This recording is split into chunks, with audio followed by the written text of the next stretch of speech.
لكم بفيديو جديد في قناتكم المفضلة. أمزح أظن أنني تحمست قليلا.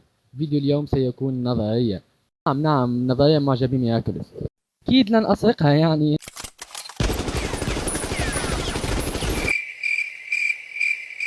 قبل أن أبدأ الفيديو اشتركوا في القناة أمرا وليس فضلا إذا كنت لا تريد أن يعرضك مصاص دماء.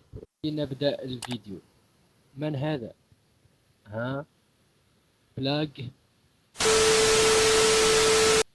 هذا دوسو على ما أعتقد. نعم دوسو كوامي ميراكلس الطاووس الذي ركز الكرتون على أنه حساس بزيادة، وصديقه المفضل هو كوامي ميراكلس الفراشة نورو، ولكن الجانب المظلم هو ما ستسمعونه الآن. فالنظرية تقول أن كل الكواميز هم وحوش مشاعر، صنعهم الساحر الذي تحدثوا عنه في الكرتون، وهو من صنع الميراكلس وربط بين عالم دوسو وعالمنا، وارتدى ميراكلس الطاووس وصنع بقية الكواميز. لهذا كل الكوامي تطيع مالكها ولا تستطيع عصيانه كوحوش المشاعر بالضبط.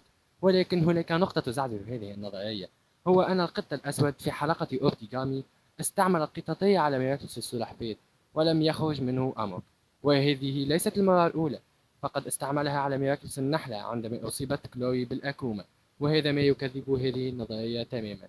لكنها من أكثر نظريات هذا الكرتون غرابة وأحبهم إلي، لهذا شاركتها، فأتمنى أن تكون قد عجبتكم، فحتى إن لم تعجبكم فهذا لا يهم. المهم أن تضغطوا على زر اللايك وتشتركوا في القناة. فهذا أول فيديو نظرية لي، فطبعا سيكون سيء من الصوت إلى الرسم كما توقعتم، فأعدكم بالأفضل مستقبلا.